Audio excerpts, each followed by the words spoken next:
Hello, class. We are starting another new chapter, plant growth and development. So, before we get into this chapter, हमें कुछ basic चीज़ का जो है इस chapter के बारे में पता होना चाहिए, जैसे कि चैप्टर ग्रोथ के बारे में है, डेवलपमेंट के बारे में है। तो प्लांट ग्रोथ क्या चीज़ होती है उसके बारे में पता होना चाहिए। और इस चैप्टर को शुरू करने से पहले आप टिश्यूज़ वाले चैप्टर को अगर एक बारी देख लेंगे या रिवाइज़ कर लेंगे तो आपके लिए ज़्यादा आसानी हो जाएगी, क्योंकि टाइप्स ऑफ टिश्यूज़ की बात यहाँ पर हो सकती है। और उसके अलावा जब हमने सेल के यहाँ पर वेस्कुलर बंडल को पढ़ा था, जो हमने इससे प्रीवियस चैप्टर में वेस्कुलर बंडल के बारे में बात की थी, जाइलम और फ्लोएम की बात की थी। इन सब चीज़ों को भी अगर आप एक बार रिपीट कर लेंगे, रिवाइज़ कर लेंगे, तो आपके लिए बहुत सारी टर्म्स को समझना आसान हो जाएगा। चलिए हम शुरू करते हैं आज के इस चैप्टर को। और हमारा पहला टॉपिक जो है वो स्टार्ट होता है पहले इस डेफिनेशन के साथ कि प्लांट ग्रोथ क्या चीज़ होती है। बच्चे, प्लांट ग्रोथ बेसिकली एक इरिवर्सिबल परमानेंट चेंज जो प्लांट की बॉडी में देखने को मिलता है, उसके सेल्स में, उसके ऑर्गन्स में, हर एक इंडिविजुअल सेल में, हर एक इंडिविजुअल ऑर्गन में जो देखने को चेंज मिलता है उसको हम ग्रोथ कहते हैं।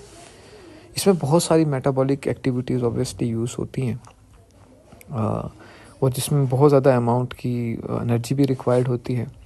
इसी चीज़ को हम बेसिक वे में ये कहते हैं कि जो लैंड जितनी ज़्यादा फर्टाइल होती है वहाँ प्लांट ग्रोथ ज़्यादा देखने को मिलती है, क्योंकि वहाँ पर उसको एनर्जी की रिक्वायरमेंट जो है वो पूरी हो जाती है, न्यूट्रिएंट मिल जाते हैं या बाकी जो चीज़ें एब्जॉर्ब वे में उसको मिल पाती हैं वहाँ पर, जिसकी वजह से वो अपनी एनर्जी की रिक्वायरमेंट पूरी करता है और वो बहुत अच्छे से ग्रो कर पाता है। ठीक है जी, ये तो बात थी डेफिनेशंस की।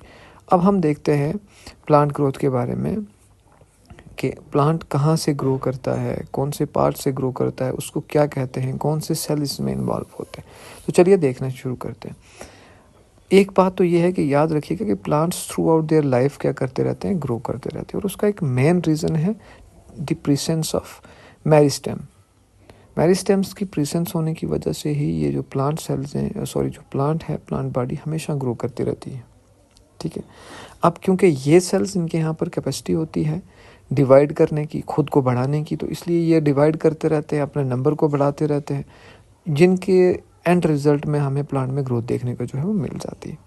अब ये मेरिस्टेम जहाँ से ग्रो करते हैं और जो नए सेल ऐड होते हैं उस एरिया में, जिस एरिया में नए सेल जाके ऐड होते हैं, उसको हम कहते हैं ओपन फॉर्म ऑफ ग्रोथ। जहाँ पर न्यू सेल्स और हमेशा एडिड होते रहते हैं नए सेल, उस एरिया को प्लांट बॉडी के अंदर हम क्या कहते हैं, ओपन फॉर्म ऑफ ग्रोथ जिसको हम कहते हैं। अब ये भी देखना चाहिए कि ये भी हमें पता होना चाहिए, और हमें पता है ऑब्वियसली कि प्लांट की ग्रोथ जो है किन किन एरियाज़ में देखने को मिलेगी। अगर हम बात करें कि प्लांट के अंदर बेसिकली दो टाइप की ग्रोथ होती है, एक होती है प्राइमरी ग्रोथ, एक होती है सेकेंडरी ग्रोथ। जो प्राइमरी ग्रोथ होती है बच्चे, वो रूट एपिकल मेरिस्टेम और शूट एपिकल मेरिस्टेम्स के यहाँ पर ही देखने को मिलती हैं। यानी कि जो एपिकल रीजन्स होते हैं ना, अगर आप गौर करेंगे यहाँ पर शूट एपिकल और यहाँ पे रूट एपिकल लिखा है, तो यहाँ पर जो प्लांट ग्रो करेगा शूट से, वो शूट एपिकल से अबव द ग्राउंड जो है वो क्या करेगा, अपनी ग्रोथ शो करवाएगा। और वेस्कुलर जो रूट एपिकल मेरिस्टेम है वो क्या करेगा, बिलो द ग्राउंड जा कर के क्या करेगा, अपनी ग्रोथ को जो है वो शो करेगा, या उसकी ग्रोथ उस तरफ इनलार्ज होगी। इसके अलावा जो सेकेंडरी ग्रोथ है बेसिकली, वो प्लांट की ग्रोथ यानी कि उसके साइड में उसका मोटाई, उसकी चौड़ाई जो है उसमें देखने को मिलती है। और ये भी because of lateral meristem, vascular cambium और कॉक कैम्बियम की वजह से होती है। ये इनमें साइज़ या इनमें चेंजेस आती रहती हैं। जब इनमें चेंजेस आएंगी तो प्लांट में इनडायरेक्टली हमें सेकेंडरी ग्रोथ देखने को मिलेगी। बेसिकली जिम्नोस्पर्म और डाइकॉट्स में इनको देखने को ज़्यादा मिलती है। ठीक है, अब हम देखते हैं कि प्लांट की जो ग्रोथ है बेसिकली वो मेयरेबल होती है, यानी कि हम उसको माप सकते हैं, लेकिन हर चीज़ के मापने का एक तरीका जो है वो डिफरेंट है। ठीक है, हम उनको मेयर नहीं कर सकते हैं, तो इसलिए हर जगह पर सेल की ग्रोथ को, प्लांट की ग्रोथ को मेयर करने के तरीके अलग अलग हैं। जैसे कुछ जगहों पर हम फ्रेश वेट से उनको मेयर करते हैं, कुछ में ड्राई वेट से करते हैं, कुछ में लेंथ से करते हैं, कुछ में एरिया और कुछ से volume and number of cell से भी कर सकते हैं। हर एक जगह पर प्लांट की ग्रोथ को एक ही पैरामीटर से जज करना मुश्किल हो जाता है। देखिए, जैसे कि हम सेल के नंबर से, आप अगर मेज़ रूट की बात करेंगे तो हम उनमें, क्योंकि बहुत ज़्यादा नंबर ऑफ़ सेल्स बनते हैं, तो इसलिए हम उनकी ग्रोथ को नंबर ऑफ़ सेल्स के साथ जोड़ देते हैं। वो हर 1 घंटे में 17,500 न्यू सेल्स जो है वो फॉर्म करता है, तो इसलिए हम उसकी ग्रोथ को मेयर करते हैं नंबर ऑफ़ सेल्स से। मान लीजिए अगर 1 आवर्स में किसी ने 17,500 सेल कर दिए तो वेरी गुड। अगर वो उससे कम कर रहा है तो हम कहेंगे इसकी ग्रोथ कम है, अगर वो इससे ज़्यादा कर रहा है तो हम कहेंगे इसकी ग्रोथ काफ़ी रैपिड है। This is how we measure actually the growth. कुछ में सेल साइज़ के बिहाफ पर, जैसे हम वाटरमेलन को उसकी लेंथ से नहीं नापते हैं, राइट, उसकी हम देखते हैं कि उसने कितना साइज़ इंक्रीज़ किया है, तो ये उसकी मेयरमेंट है। ये वाटरमेलन के अंदर के जो सेल्स हैं वो इस तरीके से ग्रो करते हैं कि हम उनका साइज़ जो है वो इस तरीके से देखते हैं। लेंथ की बात करें, जो पोलन ट्यूब के अंदर जो है वो उसकी लेंथ से उसकी ग्रोथ मेयर होती है।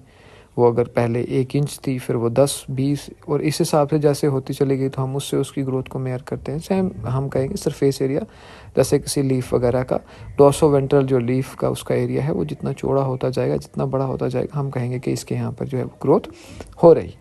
अब देखिएगा, ग्रोथ जो फेजेस हैं ग्रोथ के वो बेसिकली 3 होते हैं। मेरिस्टेमेटिक फेज होगा, इलोंगेशन फेज होगा और मैचुरेशन फेज होगा। मेरिस्टेमेटिक फेज नाम से हमें पता है कि रूट और शूट के अपेक्स के यहाँ पर वो डिवाइडिंग सेल्स जो प्रेजेंट होते हैं, जो थ्रू आउट द लाइफ हमेशा डिवाइड करते रहते हैं, उन्हीं में ये ग्रोथ देखने को मिलेगी, यानी कि मेरिस्टेमेटिक फेज देखने को मिलेगा। इन एरियाज़ के, यानी कि शूट अपेक्स या रूट अपेक्स के जो सेल्स होते हैं उनमें प्रोटोप्लाज्म बहुत होता है और लार्ज न्यूक्लियाई जो हैं वो बहुत ज़्यादा होते हैं। सेल वाल की अगर बात करें तो प्राइमरी जो सेल वाल होती है इनकी यहाँ पर वो थिन होती है, सेलुलोज से सेलुलिक बनी हुई होती है और उसमें प्लाज्मोडेस्माटा भी जो होता है वो अच्छे खासे अमाउंट में पाया जाता है। This is the growth number, phase number 1 of growth, right. Phase number 2 जो है वो इलोंगेशन है। प्रोक्सिमल जो सेल्स होते हैं, जैसे मेरिस्टेमेटिक जो जोन है उससे जस्ट थोड़ा सा पीछे जो एक स्टेप अगर आप देखेंगे तो वहाँ पर जो ग्रोथ देखने को मिलेगी उसको हम, वहाँ पर जो हमें चेंजेस देखने को मिलेंगे उसको हम इलोंगेशन फेज कहते हैं, ठीक है।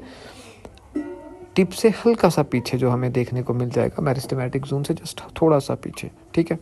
इसमें सेल क्या करता है, अपने यहाँ वैक्यूल्स उसके नंबर बढ़ जाते हैं, साइज़ बढ़ा देता है और सेल की डिपोजिशन जो है वो भी थोड़ी ज़्यादा हो जाती। तीसरा फेज़ जो एक मैचुरेशन का एक प्लांट की ग्रोथ का होता है, दैट इज़ मैचुरेशन फेज़।